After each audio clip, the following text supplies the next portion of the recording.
வணக்கம். மற்றொரு காணொளியில் இணைந்திருக்கின்றோம். இன்றைய நாள்ல இலங்கையிலிருந்து வெளிவந்த மிக முக்கியமான செய்திகள் தொடர்பாகத்தான் இந்த காணொளி பதிவில் விரிவாக பார்க்க போகின்றோம். அதன் அடிப்படையில் பார்க்கிற போது இந்த பேச்சுவார்த்தைகள் நடத்திய போதுதான் இலங்கை அரசாங்கம் புலிகளை ஏற்றுக்கொண்டது என்பதுதான் உண்மையென நாடாளுமன்ற உறுப்பினராக இருக்கக்கூடிய துரைராசா ரவிகரன் தெரிவித்திருக்கின்றார். அவருடைய கருத்து தொடர்பில் பார்க்கிற போது அவர் ஊடகங்கள் ஒன்றுக்கு கருத்து தெரிவிக்கின்ற போதுதான் எந்த ஒரு விடயத்தை அவர் பதிவு செய்திருக்கின்றார். குறிப்பாக புலிகள் என்பதை இலங்கை அரசாங்கம் ஏற்றுக்கொண்டது. இலங்கை அரசாங்கமும் புலிகளுடன் பேச்சுவார்த்தைகளை நடத்தியது என்பது எல்லோருக்கும் அறிந்த ஒன்றாக இருக்கிறது. இதே நேரத்துல புலிகள் போராட ஆரம்பித்தது அகிம்சை வழியில தான் அவர்கள் போராட்டத்தை ஆரம்பித்திருந்தார்கள். எங்களுடைய பெரியவர்கள் மற்றும் எங்களுடைய தலைவர்கள் போராடி முடியாத நிலையில் தான் புலிகள் தோன்றினார்கள் என்பதுதான் எல்லோருக்கும் தெரிந்த ஒரு விடயமாக இருக்கிறதுன்னு சொல்லி துரைராசா ரவிகரன் தெரிவித்திருக்கின்றார். மேலும் அவர் தெரிவித்த கருத்து தொடர்பில் பார்க்கிற போது புலிகளை இப்போது பயங்கரவாதம் என்றெல்லாம் சொல்கின்றார்கள். ஆனால் பயங்கரவாதம் என்றால் இலங்கை அரசாங்கம் எப்படியாக பேச்சுவார்த்தைகளை முன்னெடுத்திருக்க முடியும்? பேச்சுவார்த்தையை நடத்துகிறோம் என்று சொல்லி சொன்னா இந்த புலிகளை ஏற்றுக்கொள்கின்றோம் என்ற ஒரு அர்த்தம் தானே இருக்கிறது என்ற ரீதியில தான் அவருடைய கருத்து பதிவு அமைய பெற்றிருக்கிறது. இதே நேரத்தில் அவர் இன்னும் பல விடயங்களை சொல்லி இருக்கின்றார். அதாவது புலிகளுடைய தாக்கம் என்று மக்களிடம் இருக்கிறது. அதே நேரத்துல அதற்கு காரணம் முன்னைய அரசாங்கங்கள் செய்த அட்டூழியங்கள் தான். புலிகள் இருக்கும் போது மக்களுடைய காணிகள் பாதுகாக்கப்பட்டிருந்தது. மக்கள் விவசாயம் செய்தார்கள். ஆனால் இப்பொழுது காணிகள் சூறையாடப்பட்டு கொண்டிருக்கிறது, அதுவும் அரசாங்கத்தினால. இவ்வாறு இருக்கையில மக்கள் எவ்வாறு புலிகளை மறப்பார்கள் என்று சொல்லி துரைராசா ரவிகரன் தெரிவித்திருக்கிறார். இதே நேரத்துல இன்றைய தினம் வெளிவந்த மேலும் பல செய்திகளை பார்க்கிற போதும் அருண விதான கமிட்டி எனப்படுகின்ற கஜாவினுடைய கொலை தொடர்பிலையும் ஒரு செய்தி இன்றைய தினம் வெளியாக இருந்தது. அதுல சந்தேக நபருடன் சம்பந்தப்பட்டவராக சம்பத் மனம்பேரிக்கு நெருங்கிய தொடர்பு இருப்பதாக சொல்லப்படுகிறது. சம்பத் மனம்பேரியிடம் நடத்தப்பட்ட விசாரணைகளின் போதுதான் இந்த ஒரு உண்மையானது தற்போது வெளியாகி இருக்கிறது. இதே நேரத்துல இந்த ரசாயன கிடங்க மறைத்து வைத்தது தொடர்பிலையும் மேலதிகமான பல செய்திகள் விசாரணை மூடாக, அதாவது தகவல்கள் கிடைக்க பெற்றிருப்பதாகவும் கூறப்படுகிறது. இந்த கஜாவை கொலை செய்த திட்டமிட்டிருந்ததாக குற்றம் சாட்டப்பட்டிருக்கக்கூடிய பெக்கோ சமனுக்கும் அவருடைய குற்றவியல் வலையமைப்பிலையும் தொடர்புடையதாக சந்தேகிக்கப்படுகின்ற மனம்பேரியும் தற்போது குற்றவியல் தடுப்பு பிரிவுல தான் தடுத்து வைக்கப்பட்டிருக்கிறார்கள். இதன் அடிப்படையில அவர்களுக்கு விசாரணைகள் முன்னெடுக்கப்பட்டிருந்தது. இந்த விசாரணையின் அடிப்படையில தான் தற்போது தகவல்கள் எல்லாம் வெளியாகி கொண்டிருக்கிறது. எனவே அவருக்கு சந்தேக நபர்களுடன் தொடர்பு இருப்பதாக இன்றைய தினம் தகவல் ஒன்று வெளியாகி இருக்கிறது. இதே நேரத்துல சந்தேக நபரிடம் நடத்தப்பட்ட விசாரணையில போதைப் பொருள் கடத்தல் மற்றும் சந்தேக நபர்களிடம் செய்த குற்றங்கள் குறித்தும் விசாரணை அதிகாரிகள் மேலும் பல தகவல்களை வழங்கி இருப்பதாக, அதாவது அவர்களுக்கு கிடைத்திருப்பதாகவும் தகவல் ஒன்று வெளியாகி இருக்கிறது. கஜாவினுடைய கொலையில் துப்பாக்கிச்சூடு நடத்தியதாக நம்பப்படும் ரோஷனும் சம்பத் மனப்பேரியும் நெருங்கிய நண்பர்கள். மேலும் சம்பத் மனம்பேரியின் தனிப்பட்ட விவகாரங்கள் அவருடன் நெருக்கமாக பணியாற்றியுள்ளனர். கஜாவை கொலை செய்வதற்காக உளவு பார்த்ததாக கூறப்படும் ஜீவன் சம்பத் மனம்பேரிக்கு சொந்தமான பேருந்தில் பணிபுரிந்தவர் என்பது விசாரணையில் தெரியவந்துள்ளது.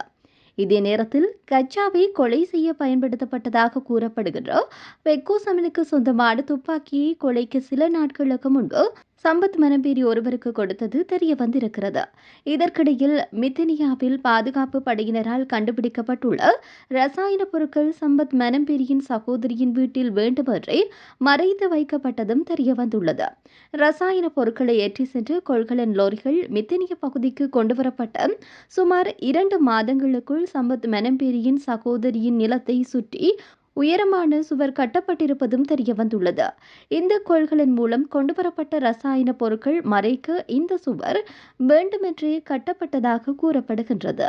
இதேவேளையில் செம்மணி மனித புதைக்குழி தொடர்பான சர்வதேச விசாரணையை முன்னெடுப்பதற்கு சர்வதேச நாடுகள் வலியுறுத்துவதற்கு முன்வராமல் இருப்பது எங்களுக்கு மனவேதனையான விடயம் என கிழக்கு மாகாண வலிந்து காணாமல் ஆக்கப்பட்ட உறவுகள் சங்கம் குற்றம் சாட்டியுள்ளது. செம்மணி மனித புதைகுழியானது தமிழின அழிப்பின் அடையாளம் எனவும் அங்கிருந்து நினைவுச் சுடர் ஏற்றும் தூவி உடைக்கப்பட்டதானது இந்த நாட்டில் இனவாத முகத்தினை காட்டி நிற்பதாகவும் அந்த அமைப்பு குற்றம் சாட்டியது. வலிந்து காணாமலாக்கப்பட்ட உறவுகள் சங்கத்தின் ஊடக சந்திப்பின் போதுதான் இந்த விடயம் தெரிவிக்கப்பட்டுள்ளது. இதன்போது கருத்து தெரிவித்த மட்டக்களப்பு மாவட்ட வலிந்து காணாமலாக்கப்பட்ட உறவுகள் சங்கத்தின் தலைவி அமலநாயகி கடந்த மே மாதம் ஐநா ஆணையாளர் இலங்கைக்கு வந்து பாதிக்கப்பட்ட மக்களை சந்தித்துவிட்டு அணையா விளக்கு போராட்டத்தினை பார்வையிட்டு சென்றார். எமது போராட்ட இடத்திற்கு வந்த ஐநா ஆணையாளரை எமது வலியை புரிந்து கொள்வதாகவும் பாதிக்கப்பட்ட மக்களுக்கு நீதி கிடைக்க வேண்டும் என்றும் கூறி சென்ற நிலையில் தற்போதைய ஐநா அமர்வில் வெளிவந்திருக்கின்ற அறிக்கையானது பாதிக்கப்பட்ட மக்களாகிய எங்களுக்கு பாரிய ஏமாற்றத்தினை தந்தது. தற்போது வெளியாகியுள்ள ஐநா அறிக்கையில் சில நல்ல விடயங்கள் இருந்தாலும் எங்களை பொறுத்தவரையில் ஏற்றுக்கொள்ளவே முடியாது. நாங்கள் சர்வதேச விசாரணை ஒன்றையே கோரியிருக்கின்றோம். தற்போது 2 வருட கால நீடிப்பு வழங்கப்பட்டுள்ளது. இந்த 2 வருடங்கள் முடிவரும் போது நாங்கள் இருப்போமோ தெரியாது. இவ்வாறு ஒவ்வொரு அரசாங்கங்கள் மாறும்போது அவர்களுக்கு கால நீடிப்பினை வழங்கி பொறுப்புக்கூறலிலிருந்து அவர்களை காப்பாற்றி வருவதே ஐநாவின் செயற்பாடாக இருக்கிறது. இந்த நிலைமையை மாற்றி இந்த அரசாங்கத்தின் பொறுப்புக்கூறலை உறுதிப்படுத்தி நீதியான சர்வதேச விசாரணையின் ஊடாக எமக்கான ஒரு தீர்வினை பெற்றுத் தருவதற்கு ஐநா முன்வர வேண்டும் என தெரிவித்திருக்கின்றார். இதேவேளையில் பிரமுகர் பாதுகாப்பு பிரிவில் அதிகாரிகளின் பணியமர்த்தலில் பல மாற்றங்களை செய்ய அரசாங்கம் முடிவு செய்துள்ளது. பாதுகாப்பு அமைச்சின் அறிக்கைகளின் அடிப்படையில் இந்த விடயம் தெரியவந்துள்ளது. பிரமுகர் பாதுகாப்பு வழங்கப்பட்ட நபர்களிடம் பாதுகாப்பை திரும்பப் பெறுவது குறித்து இன்னும் முடிவு எடுக்கப்படவில்லை என்றாலும் அவர்களுக்கு வழங்கப்பட வேண்டிய அதிகாரிகளின் எண்ணிக்கை குறித்து புதிய மதிப்பாய்வு நடத்த திட்டமிடப்பட்டுள்ளது. பல்வேறு சேவைகளுக்காக சிவில் பாதுகாப்பு திணைக்கள அதிகாரிகள் பணியமர்த்தப்படும் இடங்கள் குறித்து முறையான அறிக்கையும் அரசாங்கம் பெற்றுள்ளது. அந்த அறிக்கையின்படி சிவில் பாதுகாப்பு திணைக்கள அதிகாரிகளின் சேவைகள் பயன்படுத்தப்படும் இடங்கள் வகைப்படுத்தப்படும். மேலும் அந்த இடங்களுக்கு நியமிக்கப்பட வேண்டிய அதிகாரிகளின் எண்ணிக்கை குறித்து பல முடிவுகள் எடுக்கப்பட உள்ளது. பாதுகாப்பு மற்றும் பிற நடவடிக்கைகளுக்கு அந்த அதிகாரிகளை மிகவும் திறமையாகவும் முறையாகவும் பணியமர்த்துவதை நோக்கமாக கொண்டு இந்த முடிவு எடுக்கப்பட்டுள்ளது. இதன் கீழ் சிவில் பாதுகாப்பு அதிகாரிகளின் சேவைகள் புதிதாக கோரப்பட்டுள்ள இடங்கள் குறித்து ஒரு முடிவு எடுக்கப்பட திட்டமிடப்பட்டுள்ளது என்றும் தெரிய வருகின்றது. நன்றி.